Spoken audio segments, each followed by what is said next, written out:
Okay, this is what we got going on. I've already set this up. I've got the degree wheel mounted. See that BDC? That means bottom dead center. TDC is top dead center. That's where the piston's at the top and bottom, obviously. Okay, to find top dead center, what you do is you'll actually push down the spark plug hole on most of them. If it don't go all the way, you can reach in the exhaust part and get it to go down. And it'll tell you. I mean, it really will. Now, what that does, when you push that down, that'll snap. Okay, right there's bottom dead center.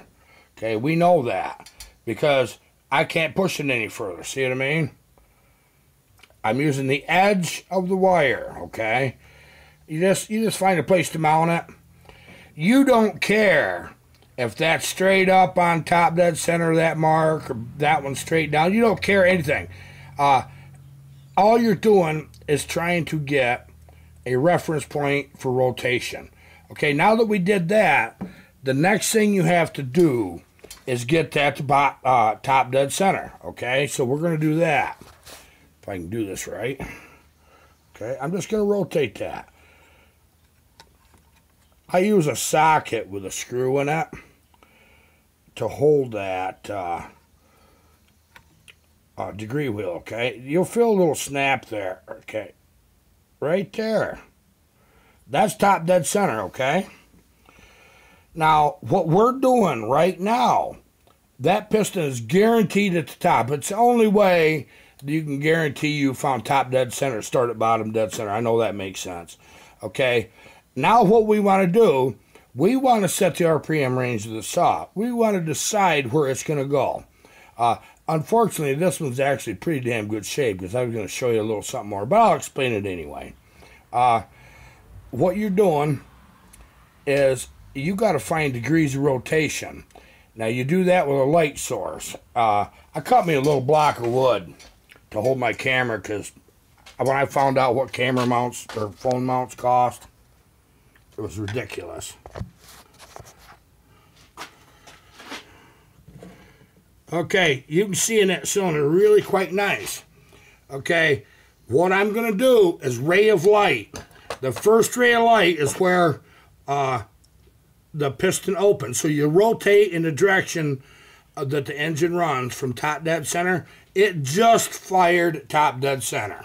Okay, let me do that.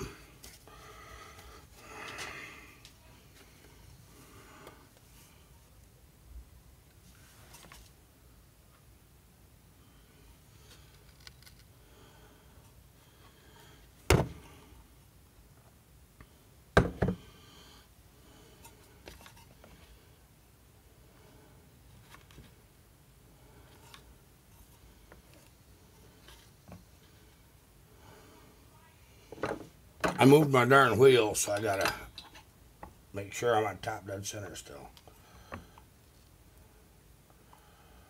Okay, so I went back to bottom dead center. Rolled it back to top dead center. I guess that's not such a bad idea to show it again anyway. Okay, I'm at top dead center. Okay, now what I'm doing is I'm going to roll that around. It starts at 0 and it goes 10, 20, obviously, all that. And you normally have a couple bolts in that cylinder, but I'm not because I got a reason for it. Okay, that should be really close to it starting to open. I'm going to visually check. Okay, I can see the edge of that piston opening right now. But flow starts under compression.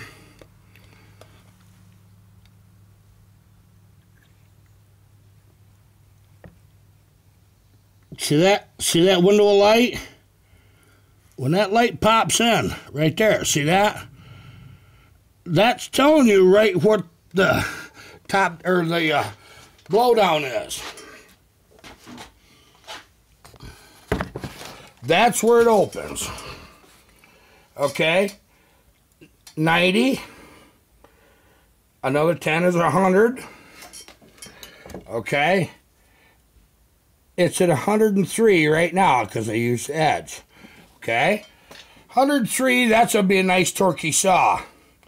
I want it to scream What I'm going to do is I want that at about 96, 92, somewhere in there. Let's say 92 to 103.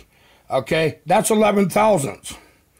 I'm going to actually take off that roof of that port on the exhaust 11 thousandths. Okay, now the way that I know that I'm going to have 11 thousandths is with the measurement. I write that on a piece of paper.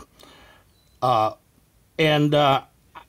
just say, okay, I need to go 11 thousandths. I take an average measurement, get a clear path, and I just nicely touch that and measure it from the inside of the cylinder, okay? And then I know that I got my 11 thousandths. That'll bring me to what I target the RPM of the range of the saw for, okay? I hope I explained that good enough. If you got any questions, just say, hey, dummy, do this right, man.